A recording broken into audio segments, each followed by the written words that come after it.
नमस्कार, DD news में आप सभी का स्वागत है। मैं हूं ऋतु वर्मा। खबरों को विस्तार से देखें उससे पहले नजर डालेंगे अभी तक के हेडलाइंस पर। प्रधानमंत्री नरेंद्र मोदी कनाडा के कनास्कस में G7 समिट आउटरीच सत्र में होंगे शामिल। पीएम ने कहा वैश्विक मुद्दों समेत ग्लोबल साउथ की प्राथमिकताओं पर देंगे जोर। द्विपक्षीय बैठकों का भी है कार्यक्रम।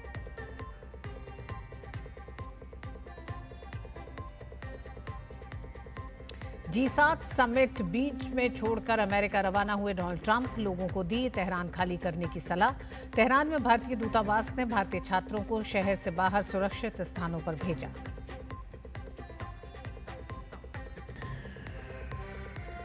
ईरान और इजराइल के बीच ताबड़तोड़ हमले। आईडीएफ ने ईरान के नए चीफ ऑफ स्टाफ अली शदमानी के मारे जाने का किया दावा। ईरान ने इजराइल के सैन्य खुफिया निदेशालय और मोसाद के संचालन केंद्र पर हमले का किया दावा। हरियाणा के मानेसर में देश के सबसे बड़े Gatishakti multi modal cargo terminal का उद्घाटन। रेल मंत्री अश्विनी वैष्णव ने कहा देश भर में 108 मल्टी मॉडल कार्गो टर्मिनलों का हो रहा निर्माण।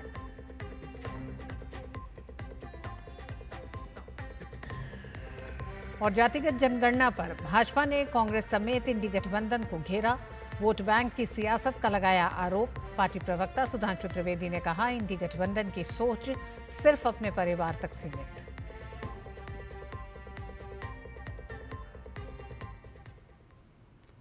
कनाडा के प्रधानमंत्री मार्क कार्नी के निमंत्रण पर प्रधानमंत्री नरेंद्र मोदी आज सुबह कनाडा के कैलगरी पहुंच गए। यहां उनका बेहद गर्मजोशी के साथ स्वागत किया गया। प्रधानमंत्री ने कनाडा के कैलगरी पहुंचने के बाद सोशल मीडिया प्लेटफॉर्म एक्स पर पोस्ट कर कहा कि G7 शिखर सम्मेलन में भाग लेने के लिए कनाडा के कैलगरी पहुंच गया हूं। शिखर सम्मेलन में अलग अलग नेताओं से मुलाकात करूंगा, साथ ही अहम वैश्विक मसलों पर अपने विचार भी साझा करूंगा। ग्लोबल साउथ की प्राथमिकताओं पर भी जोर दूंगा। पीएम मोदी कनास्कस में हो रहे G7 समिट के आउटरीच सत्र में शामिल होंगे। इस दौरान कनाडाई समकक्ष मार्क कार्नी समेत अन्य वैश्विक नेताओं के साथ द्विपक्षीय बैठक करेंगे। ये छठी बार है जब पीएम मोदी इस वैश्विक मंच पर भारत का प्रतिनिधित्व करेंगे। ईरान और इजराइल के बीच संघर्ष 5वें दिन पहुंच गया है। हालात ये हैं कि ये थमने की बजाय और तेज होता जा रहा है। इस बीच ईरानी रेवोल्यूशनरी गार्ड्स ने दावा किया है कि उन्होंने इजराइल के सैन्य खुफिया निदेशालय और मोसाद के परिचालन केंद्र पर हमला किया है। वहीं इजराइल ने भी जवाबी कार्रवाई में ईरान के प्रसारण प्राधिकरण, हथियार डिपो और मिसाइल लॉन्च स्थलों पर हमले किए हैं। इजरायली सेना ने दावा किया है कि उसने ईरान के शीर्ष सैन्य कमांडर अली शादमानी को मार गिराया है। तेहरान, यरूशलेम और तेल अवीव समेत कई शहरों में धमाकों की आवाज़ें सुनी गई हैं। हर्जलिया शहर में एक इमारत को नुकसान पहुंचने की खबर है। इस बीच ईरान ने हमले के बाद देश भर के डॉक्टरों और नर्सों को छुट्टियों से वापस बुला लिया है। राजधानी तेहरान में भीषण हवाई रक्षा कार्रवाई हुई है और शहर के पूर्वी हिस्से में संदिग्ध इजरायली मिसाइल हमले के बाद धुआं उठता देखा गया। साथ ही नातान्स जैसे संवेदनशील क्षेत्रों में हवाई सुरक्षा प्रणाली सक्रिय कर दी गई है। तनाव के बीच अमेरिका भी सतर्क हो गया है।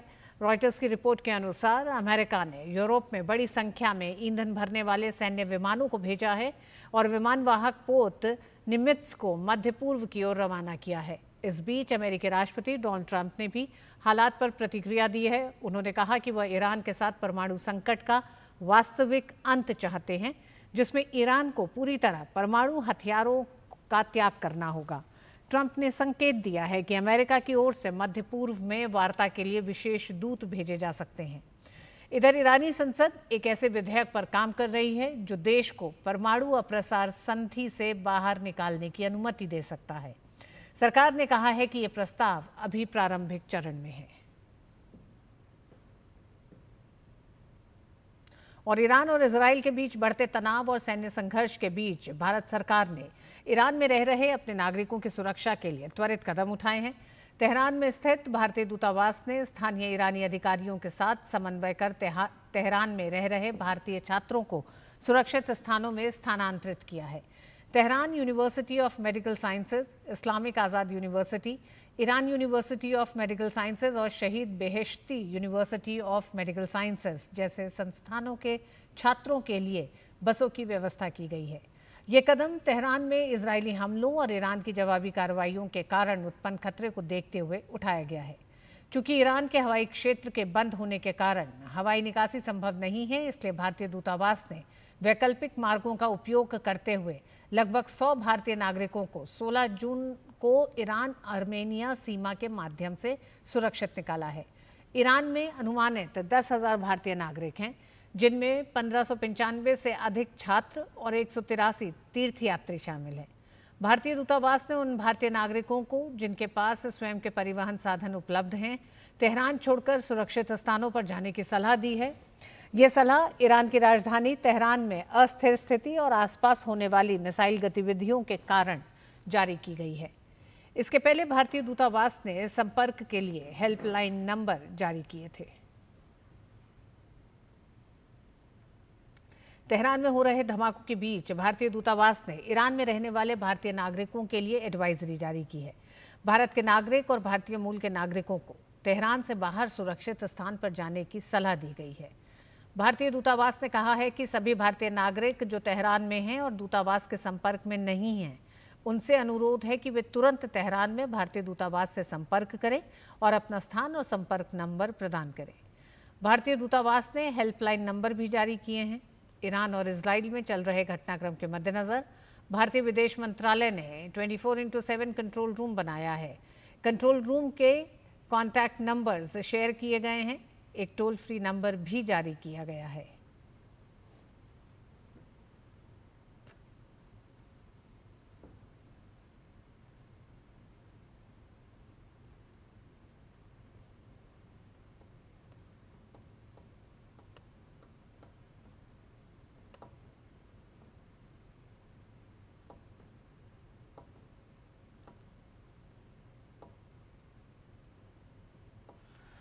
और खबरों में आगे 16वीं जनगणना की अधिसूचना जारी होने के बाद कांग्रेस पार्टी द्वारा उसको लेकर सवाल उठाए जाने पर भाजपा सांसद और राष्ट्रीय प्रवक्ता सुधांशु त्रिवेदी ने प्रेस वार्ता को संबोधित करते हुए कहा कि हमारी सरकार द्वारा जनगणना के साथ साथ स्वतंत्र भारत के इतिहास में पहली बार सामाजिक आर्थिक सर्वेक्षण और जातिगत जनगणना भी कराई जाएगी।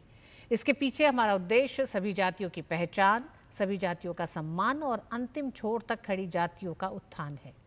उन्होंने कहा कि इंडी गठबंधन और कांग्रेस सिर्फ अपने परिवार के उत्थान के बारे में सोचते हैं।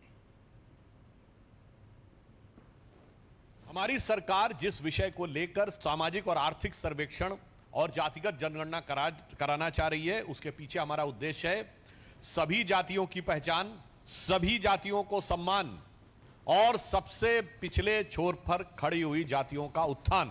मगर जो इंडिया गठबंधन और कांग्रेस की सोच क्या है? केवल अपने अपने परिवार का उत्थान और उसके लिए जातियों में घमासान। हमारी सोच और उनकी सोच में एक मूलभूत अंतर है। हम सभी जातियों की पहचान, उनका सम्मान और उनके उत्थान के लिए समर्पित हैं। ये अपने परिवार को सारा मिष्ठान, उसके लिए सब वर्गों में हो जाए घमासान, ये उससे ज्यादा प्रेरित है। सुधांशु त्रिवेदी ने कांग्रेस और इंडी गठबंधन पर निशाना साधते हुए कहा कि इंडी गठबंधन द्वारा कर्नाटक, तेलंगाना और पश्चिम बंगाल में मुस्लिम समुदाय के लोगों को बड़ी संख्या में ओबीसी में शामिल करने की कोशिश की जा रही है। उन्होंने कहा कि कांग्रेस और इंडी गठबंधन आरक्षण के नाम पर वोट बैंक की राजनीति करके पिछड़े वर्गों का हिस्सा छीनने की कोशिश कर रहे हैं। हिंदू समाज में 71 जातियां हैं एज पर वेस्ट बंगाल, और मुस्लिम समाज में 100 से अधिक ओबीसी जातियां हैं। भाई अगर कन्वर्ट होने से पहले थे 71, तो ये कन्वर्ट होने के बाद 71 से ज्यादा कैसे हो गए? ये साफ दर्शा रहा है कि आरक्षण के नाम पर वोट बैंक की राजनीति करके पिछले दरवाजे के द्वारा पिछड़े वर्ग के आरक्षण में सेंध ही नहीं लगाना, जिसे कहते हैं ना पूरी की पूरी दीवार ढहा देने का काम इंडी गठबंधन की सरकारों के द्वारा किया जा रहा है। इसीलिए प्रधानमंत्री मोदी जी के नेतृत्व में हमारी एनडीए की सरकार ने जो एक सकारात्मक निर्णय लिया है, उसके द्वारा होने वाले इस सकारात्मक पक्ष को वो स्वीकार करने को तैयार नहीं रह रहे हैं। और बुलेटिन में वक्त एक छोटे से ब्रेक का है। ब्रेक के बाद खबरें जारी रहेंगी। देखते रहिए DD news.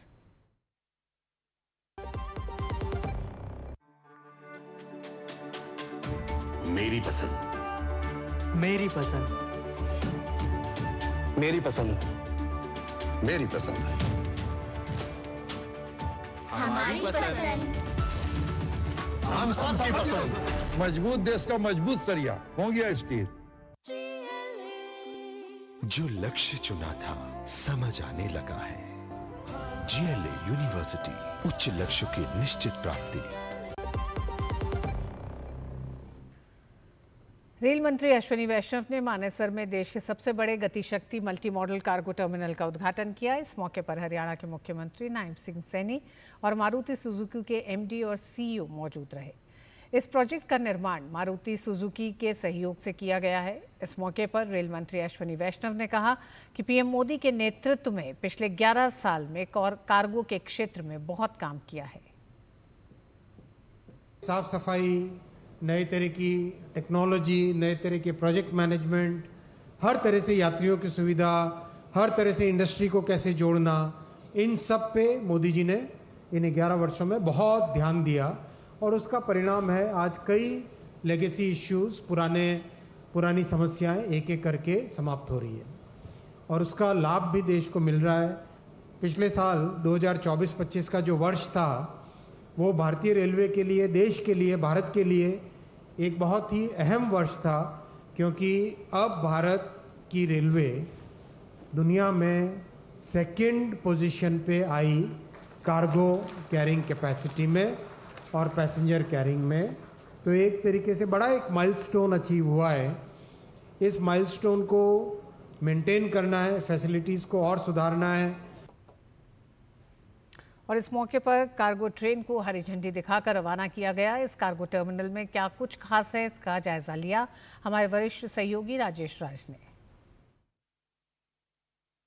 Gatishakti multi modal cargo terminal राष्ट्र को समर्पित कर दिया गया है और हरियाणा के मुख्यमंत्री नायब सिंह सैनी और रेल मंत्री अश्विनी वैष्णव ने हरियाणा के मानेसर में इस ट्रेन को हरी झंडी दिखाकर इस टर्मिनल का जहां शुभारंभ किया है, वहीं पर मारुति सुजुकी के सहयोग से इस टर्मिनल का निर्माण कार्य पूरा किया गया है। इस मौके पर हरियाणा के मुख्यमंत्री और रेल मंत्री ने मारुति सुजुकी की जमकर सराहना की और कहा कि देश में आने वाले दिनों में 100 से भी ज्यादा इस तरह के जो कार्गो टर्मिनल हैं उसका निर्माण किया जा रहा है, ताकि प्रधानमंत्री नरेंद्र मोदी के सपनों में पंख लगाया जा सके।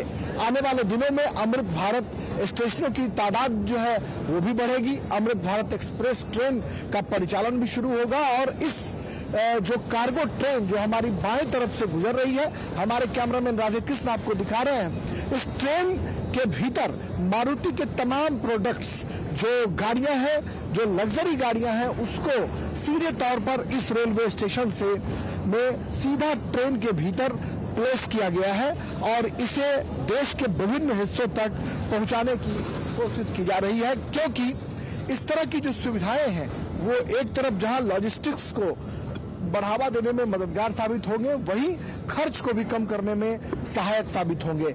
इसलिए भारतीय रेल की ये कोशिश है कि मारुति सुजुकी के साथ पीपीपी मॉडल पर इस तरह के पटरियों का निर्माण कर, आप जो हमारे ठीक बगल से जो पटरी गुजर रही है, जिस पर ये कार्गो गुजर रही है, उसका निर्माण जो है मारुति सुजुकी ने किया है और यह कई किलोमीटर तक इस तरह की जो पटरियां हैं उसका निर्माण किया गया है। भारतीय रेल ने इसमें भरपूर उनको मदद की है और यह अभिनव प्रयोग सक्सेस रहा है, जिसके बाद देश भर में 100 से ज्यादा टर्मिनल बनाए जाने की जो है वो संभावना रेल मंत्री अश्विनी वैष्णव ने जताई है और निश्चित तौर पर यह जो प्रयोग है एक सफल प्रयोग के रूप में देखा जा रहा है, जिसमें कहीं ना कहीं हरियाणा की भूमिका जो है वो अग्रणी दिखाई पड़ रही है। कैमरामैन राधे कृष्ण के साथ मानेसर हरियाणा से मैं राजेश राज, डीडी न्यूज के लिए। और भारतीय रेलवे ने पारदर्शिता बढ़ाने और दुरुपयोग को रोकने के लिए तत्काल टिकट बुकिंग के लिए नए नियम लागू किए हैं। 1 जुलाई 2025 से ऑनलाइन बुकिंग के लिए आधार प्रमाणीकरण अनिवार्य होगा, जबकि 15 जुलाई से ओटीपी सत्यापन की आवश्यकता होगी। हमने मुंबई करों से बात की जो इस पहल का स्वागत कर रहे हैं। प्रवासियों के भलाई को ध्यान में रखते हुए हाल ही में तत्काल बुकिंग प्रणाली में कुछ बदलाव किए गए हैं। ये सारे बदलाव जो हैं वो 1 जुलाई 2025 से लागू होंगे। क्या फ़ायदे हैं इसके और किस तरीके से ये बदलाव आएगा, इस पर ज़्यादा बात करने के लिए हमारे साथ में कुछ प्रवासी हैं, कुछ प्रवासी संघ के लोग भी हैं। क्या मानते हैं आप, किस तरीके से ये जो बदलाव लाए गए हैं, आधार से लिंक किया जाएगा, पैसेंजर के लिए, प्रवासी के लिए सीधा OTP से किया जाएगा, ये सब बदलावों को कैसे देखते हैं आप? प्राइम मिनिस्टर ने जो बदलाव किया है, सामान्य पब्लिक, जनरल पब्लिक जो है उनके लिए बहुत अच्छा हुआ है, बहुत अच्छा हुआ है। उनको फर्स्ट टाइम दिया है, बाद में दलालों को टाइम दिया है, इसमें दलाली खत्म हो जाएगी। पहले जब बुकिंग करते थे हम, जब समय खोला जाता था, विंडो खोला जाता था, कितनी तकलीफों का सामना करना पड़ता था, और अब जो ये बदलाव लाया गया है इससे कितनी चीज़ें बदल सकती हैं? जो पहले की जो स्थिति देखते थे कि हमको 24 घंटे पहले आके लाइन लगाना, रात भर लाइन लगाना, और 8 बजे के बाद हमें जब जैसा विंडो पे पहुंचते हैं तो टिकट सारे खत्म हो जाती थी, तो सारे यात्री परेशान हो जाते थे। तो निश्चित रूप से यह जो निर्णय 1 जुलाई से सरकार ने लाई है, इससे दलालों से मुक्ति मिलेगी, और दलाल जो अपने फेक नाम से वो जो बुकिंग किया करते थे, तो कहीं ना कहीं इसका फ़ायदा सामान्य यात्री को मिलेगा। जिसका आधार लेंगे, यानी जो ओरिजिनल यात्री है, जो स्वतः यात्रा करना चाहता है या मोबाइल से बुक करना चाहता है, उनके लिए तो एक बेहतर नियम उन्होंने बनाया है। इसका हम स्वागत करते हैं, और नरेंद्र मोदी जी और साथ साथ में रेलवे मंत्री अश्विनी वैष्णव जी का मैं धन्यवाद देना चाहता हूँ। तत्काल जो करता है वो ज़रूरतमंद ही होता है, अब उसे एक कंफर्म टिकट मिलेगा और एक तरीके से काफ़ी ज़्यादा कन्वीनियंट भी होगा। कैसे देखते हैं आप इस कदम को? ये जो निर्णय लिया है बहुत ही बढ़िया निर्णय है, वो यात्रियों के लाभ में ज़्यादा होता है। एजेंट लोग हैं उनको टिकट मिलेगा, लेकिन वो बाद में मिलेगा, उससे बहुत अच्छा निर्णय है। बहुत बहुत धन्यवाद मोदी जी, बहुत बहुत बढ़िया, बहुत अच्छा काम किया है आप। लाइन में हम खड़े हैं बहुत देर से, काउंटर पर जाते हैं, ख़त्म हो जाता था, अब लेकिन ये सारी झंझटें ख़त्म होने वाली हैं। आप कैसे देखते हैं, इसका अवेयरनेस कैसे करना चाहिए और कितना लोगों को ये एक सुविधा देगा? रेल विभाग का ये जो निर्णय है वो स्वागत योग्य है कि इंडिविजुअल यूज़र को टिकट मिलेगा अगर आधार लिंक है उसका, तो ही जो इनलीगल है उनका आईडी नहीं बनेगा, अब तो इंडिविजुअल यूज़र को फ़ायदा होगा उससे। पहले क्या होता था कि इंडिविजुअल यूज़र अगर बुक करता तो पेमेंट वगैरह में इतना टाइम जाता कि टिकट वेटिंग ही आता था। अब आशा है कि इससे सुधार होगा तो हमें फ़ायदा ही होगा इंडिविजुअल यूज़र को। जो पब्लिक है, प्रवासी है, वो मानती हैं कि इससे काफ़ी ज़्यादा चीज़ें बदलने वाली हैं, और जैसा ये भी बता भी रहे थे कि एक इंडिविजुअल जब बुकिंग करने जाता था कि पेमेंट में ही जो प्रोसेस लगता था उसमें टिकट बंद हो जाती थी, ख़त्म हो जाती थी। अब ये सब बदल जाएगा और प्रवासियों के लिए एक कंफर्म टिकट वेट कर रहा होगा, और ये एक स्वागतपूर्ण जो कदम है वो सभी इसका सराहना कर रहे हैं। जो प्रवासी वर्ग है वो काफ़ी ज़्यादा इससे खुश है। कैमरा पर्सन स्वप्नील के साथ श्यामा मिश्रा, DD न्यूज़, मुंबई। अप्रैल से यात्रा करना चाहते हैं, परिवार के साथ कहीं जाना चाहते हैं और आपको तत्काल में रिजर्वेशन नहीं मिला, तो ये खबर आपके लिए बेहद ज़रूरी है। रेल मंत्रालय ने तत्काल टिकट बुक करने में एक बड़ा बदलाव किया है। नए बदलाव से आपको तत्काल टिकट पाने में आसानी होगी। देखिए हमारे संवाददाता धीरज कुमार की ये खास रिपोर्ट। रेल से तत्काल यात्रा करने वाले यात्रियों के लिए अब सफर आसान होगा। रेलवे अपने पिटारे से तत्काल टिकट यात्रियों को देने जा रही है नायाब तोहफा। तत्काल टिकट IRCTC वेबसाइट, ऐप और टिकट खिड़की से बुक होंगे। बुकिंग आधार बेस्ड OTP ऑथेंटिफिकेशन वाले उपभोक्ता ही कर सकेंगे। 15 जुलाई 2025 से आधार बेस्ड OTP ऑथेंटिफिकेशन अनिवार्य होगा। 1 जुलाई 2025 से यह संशोधन लागू होगा। रेलवे ने तत्काल की व्यवस्था शुरू की थी। उस व्यवस्था में यही कोशिश थी कि अचानक कभी किसी को अपने घर जाना पड़े तो रेलवे ने थोड़े से महंगी कीमत पर एक टिकट की व्यवस्था की थी। लेकिन अभी तक इस व्यवस्था में जो यात्री है उसका ऑथेंटिकेशन अभी तक नहीं लाया गया था। सामान्य टिकट में अभी भी नहीं लाया जा रहा है। लेकिन जब आपको विशेष रूप से अचानक, जब काफ़ी मांग है, तब अचानक अगर टिकट बुक करना हो तो सिर्फ सही और जेन्युइन यात्री ही बुक कर सके। इसके लिए रेलवे ने एक बहुत ही बड़ा सुधार किया है। 1 जुलाई 2025 से तत्काल टिकट जो है वो IRCTC के वेबसाइट पर या ऐप पर जब बुक किया जाएगा तो उसके लिए OTP ऑथेंटिकेटेड यूजर्स को ही हम लोग महत्व देंगे।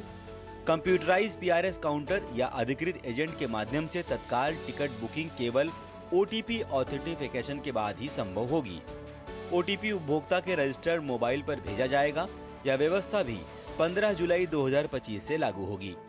PRS सिस्टम जो रेलवे का है, जब आप उसमें जाएंगे तो आपको ये बात महसूस होगी कि जब आप पर्ची भरते हैं जिसमें यात्री का नाम और मोबाइल नंबर है, तो जब दिया जाएगा अगर खिड़की पे, तो उसी पे रेलवे का सिस्टम एक OTP भेजेगा। और उस OTP वो आधार से ऑथेंटिकेट होना ज़रूरी नहीं है, लेकिन ये इस बात के लिए है कि जो व्यक्ति वहाँ जाके बुक करा रहा है उसके पास वो OTP और वो सामने वाले व्यक्ति को दे, तभी उसकी टिकट बुक होगी। तत्काल टिकट बुकिंग सिस्टम में आम उपभोक्ताओं का समय बढ़ाया गया है। मसलन अधिकृत एजेंट तत्काल टिकट बुकिंग के पहले 30 मिनट तक टिकट बुक नहीं कर सकेंगे। वार्तानुकूलित श्रेणियों के लिए बुकिंग सुबह 10 बजे से शुरू होगी, जबकि एजेंट 10:30 पर ही बुकिंग कर सकेंगे। गैर वार्तानुकूलित श्रेणियों के लिए बुकिंग 11 बजे शुरू होगी और एजेंट्स 11:30 पर ही बुकिंग कर सकेंगे। अब जो नया नियम लागू किया गया है उसके तहत 10 बजे सुबह से लेकर 10:30 बजे तक AC क्लास का जो तत्काल बुकिंग होगा वो सिर्फ और सिर्फ इंडिविजुअल यूजर्स के अकाउंट से ही होगा। किसी भी एजेंट को टिकट बुकिंग की इजाज़त नहीं होगी। इसी तरह से नॉन AC क्लास में 11 बजे से तत्काल टिकटों की बुकिंग प्रारंभ होगी और 11 बजे से 11:30 तक किसी भी एजेंट को टिकट बुकिंग की इजाज़त नहीं होगी। रेल मंत्रालय ने अपनी अधिसूचना में तत्काल बुकिंग सिस्टम में बदलाव कर आम यात्रियों के सफर को आसान बनाने का फैसला लिया है। साथ ही टिकट बुकिंग सिस्टम से एजेंट्स के समय में कमी कर आम जनता को अधिक से अधिक यात्रा का लाभ दिलाने का फैसला किया है। रेलवे की तत्काल बुकिंग सिस्टम में संशोधन से आम यात्रियों को काफी फायदा मिलेगा, खासकर उन यात्रियों को जिन्हें तत्काल में यात्रा करनी होती है या जिनकी यात्रा वेटिंग लिस्ट के साथ खत्म हो जाती है। कैमरामैन शंभुनाथ मिश्रा के साथ धीरज कुमार, DD न्यूज़, दिल्ली। अंतर्राष्ट्रीय योग दिवस 2025 के मौके पर आयोजित कार्यक्रमों के तहत आज नई दिल्ली के मोरारजी देसाई राष्ट्रीय योग संस्थान में योग बंधन कार्यक्रम का आयोजन किया गया। इसमें दुनिया के 15 देशों के योग क्षेत्र से जुड़े विशेषज्ञों और शोधकर्ताओं ने हिस्सा लिया। इन प्रतिनिधियों ने अपने अपने देशों में योग के क्षेत्र में किए जा रहे कार्यों की जानकारी दी, साथ ही योगाभ्यास में भी हिस्सा लिया। योग बंधन अंतर्राष्ट्रीय योग दिवस के अंतर्गत आयोजित 10 प्रमुख कार्यक्रमों में से एक है, जो योग में संस्था से संस्था संबंध के जरिए वैश्विक सहयोग को मजबूत करने के लिए भारत की प्रतिबद्धता को दर्शाता है। दुनिया भर से आए ये योगाचार्य अंतर्राष्ट्रीय योग दिवस के मौके पर 21 जून को देश के अलग अलग हिस्सों में आयोजित कार्यक्रमों का नेतृत्व भी करेंगे। माननीय प्रधानमंत्री जी ने 2014 में 15 में जो UN में योग दिवस की घोषणा करवाई, उसके बाद जो 10 वर्ष हुए, 10 वर्ष में योग कहाँ से कहाँ पहुँच गया, दुनिया भर में उसका बहुत प्रसार हुआ है। तो एक प्रकार से ये योग बंधन कार्यक्रम जो है वो हमें यूनाइट करता है ग्लोब के साथ। विदेश के जो योगाचार्य हैं वो भारत में आकर के हमारे जो इंटरनेशनल अंतर्राष्ट्रीय योग दिवस के कार्यक्रम के जो कॉमन योग प्रोटोकॉल है उसको लीड करेंगे। ये एक प्रकार से माननीय प्रधानमंत्री जी का सुझाव है और हम उसको इम्प्लीमेंट कर रहे हैं। 15 देश से जो लोग आए उनके मतलब उनका जो एंथुजियाज्म है, जो उनका उत्साह है, भारत को जानने का उनका जो एक नज़रिया है, वो हमें लग रहा है कि ये एक कल्चरल डिप्लोमेसी का एक श्रेष्ठ उदाहरण है। दिल्ली की जनता को मंगलवार को 33 नए आयुष्मान आरोग्य मंदिरों और 17 नए जन औषधि केंद्रों की सौगात मिली। सीएम रेखा गुप्ता, केंद्रीय मंत्रियों, दिल्ली सरकार के मंत्रियों और भाजपा सांसदों ने अलग अलग जगहों पर इनका उद्घाटन किया। सीएम रेखा गुप्ता ने 30 हज़ारी कोट परिसर में दिल्ली बार एसोसिएशन कार्यालय के पीछे बनाए गए आयुष्मान आरोग्य मंदिर का उद्घाटन किया। रेखा गुप्ता ने इस मौके पर कहा कि दिल्ली में चल रहा मोहल्ला क्लिनिक क्या था और उसकी हालत क्या थी वो सभी जानते हैं। उन्होंने मोहल्ला क्लिनिक को दिल्ली में पिछली सरकार के हेल्थ मॉडल का सबसे बड़ा भ्रष्टाचार का अड्डा बताया। किनारे नालों के ऊपर एक पोटा कैबिन रख दिया गया, उसमें टेम्परेरी हेल्थ ऑफिसर जो दिहाड़ी पे इस प्रकार से रखा गया कि पर पेशेंट 40 रुपए मिलेंगे।